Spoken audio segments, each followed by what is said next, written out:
Hello YouTube, it's Paul coming at you. Um, it's been a while. I've been busy in the last couple of weeks with work and life and whatnot. I actually made a video last week. I uploaded it. Turns out I deleted it. And so, yeah, this is the redo. So, the mulligan, if you will. Um, what I do want to talk about is last weekend, Easter weekend, I was able to go to the Edmonton Spring Expo.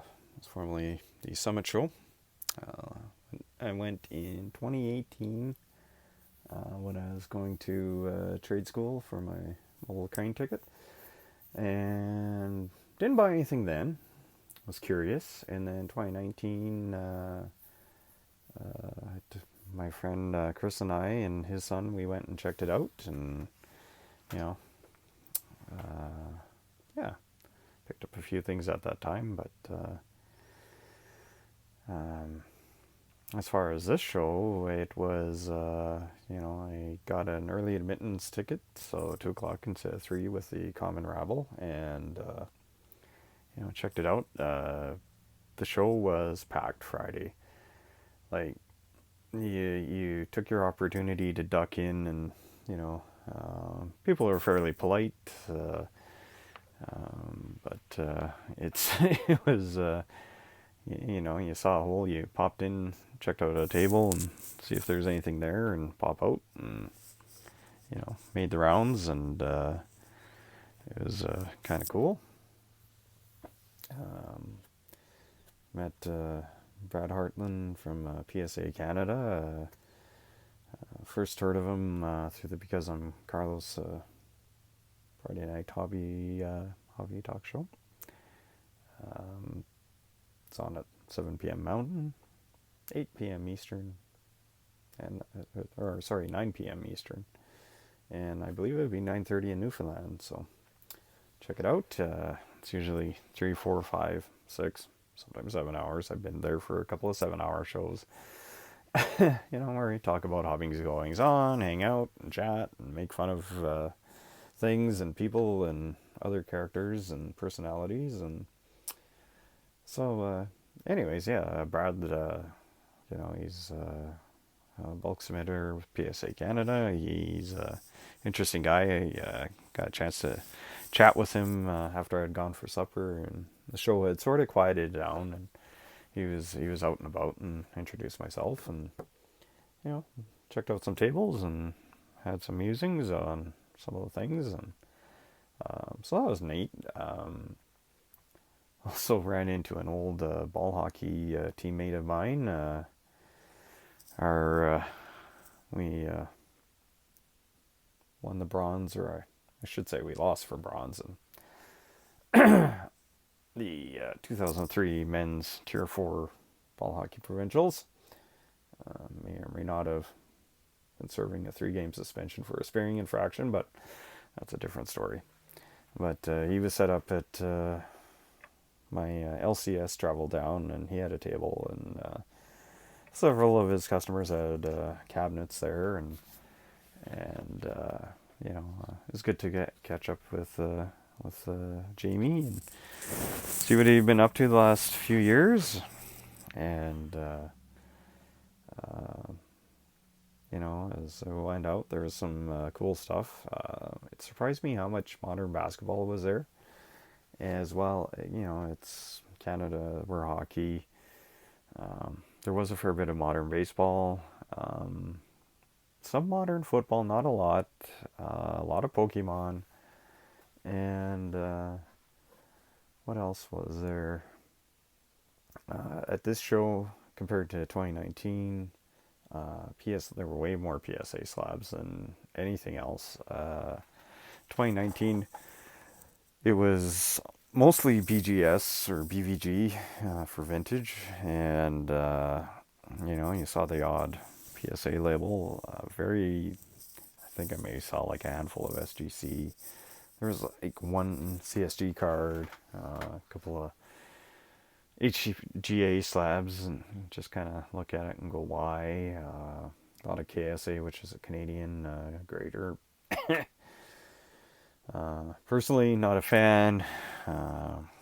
You take a look at their 9.5s or gem mints, and you see the dinged corner from the scans on eBay, or you know, the whitening or the chipping that would not be a 10. So, anyways, that's a whole other thing. But yeah, when the show opened, PSA Canada, like his booth, I sort of felt bad for the dealers right beside him because the lineup for him took up the aisle. So there wasn't much going on at those couple of tables, but what else was there? The buzz of Friday's show was, I believe his name's Karn Rai from Big Three fame. He bought I believe it's the retro gold precious metal gems 101 Alex Ovechkin for 143,000. Not clear if it's U.S. or Canadian funds, so. That was the buzz of the show. I've heard tales. I don't know exactly what, of some other six-figure deals, which is surprising somewhat, but not surprising. I heard like there were a few dealers from across Canada that traveled to this show. Now that things have sort of opened up, and everybody seemed to be fairly busy making deals, trading, whatnot. Saturday morning, I got a chance to meet up with my old high school buddy Chris. We met through hockey cards in 1991, I want to say. Rode the transit bus after high school let out, go down to the card shops downtown, pick up some stuff and head home and joke and whatever. And since then, we're from hockey cards. I've had a lifelong friend. So, 2019 we took his son, and this year he didn't come, and I was joking. He's probably like, I'm not gonna go hang out with these nerds, and so I was joking about that. It's good catching up with Chris. He was on the hunt for another thing about Chris. He only collected in high school. He only collected Upper Deck hockey. Didn't branch out into anything else unless it was his favorite player, Patrick Waugh of the Montreal Canadiens. And despite him being a Habs fan, I do overlook it, and I think of it as an enduring character flaw.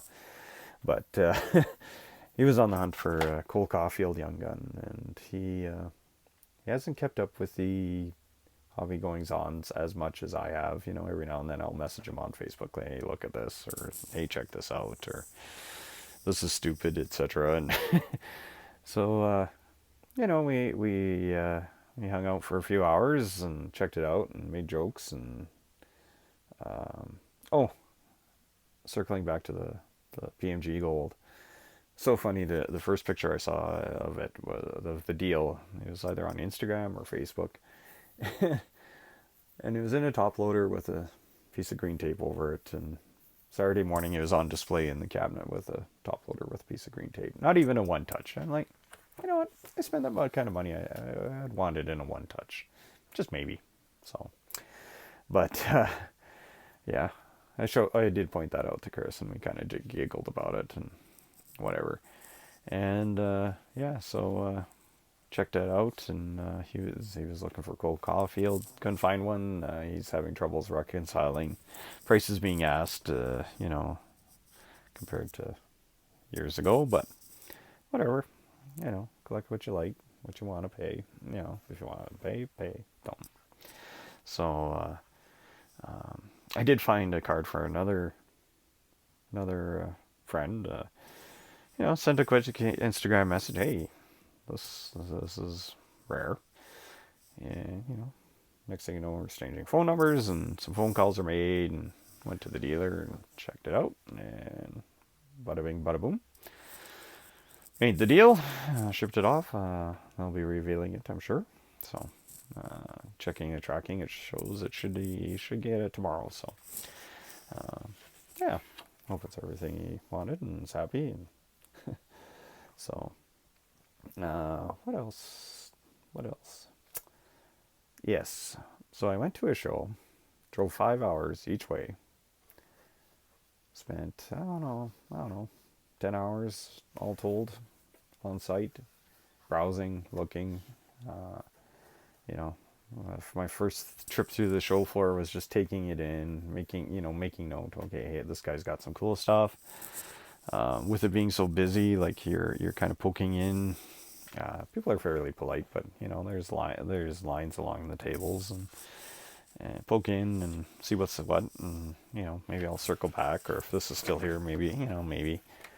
But yeah, that said, I would love to say that I found some, you know, the piece de resistance, the coup de grace, the top of the mountain, a coveted piece, a crown jewel for my collection, and you know what?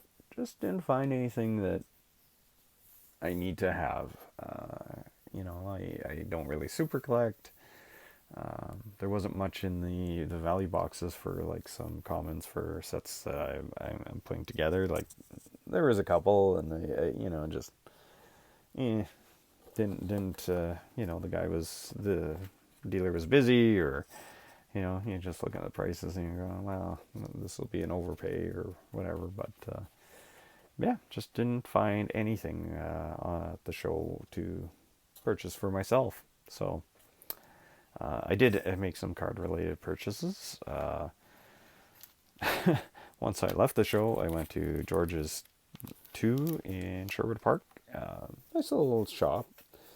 I'm not sure how long he's been there, but I bought some stuff from him in the past. I was looking for 23.1 touches, which I swear I thought I might have bought from him last summer when I was there, but for the UD3 Gold, the 23 point, the cards don't rattle around in them. There's enough surface friction, and they don't like to, so I didn't find any there.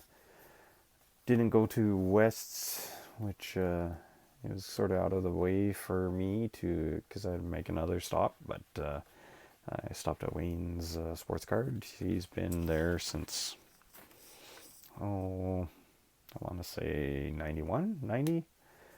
And, well, in his location beside West Edmonton Mall. And poked my head in there. Back in the 90s, it was comic books and cards. Seems to have dialed back the comic books quite a bit.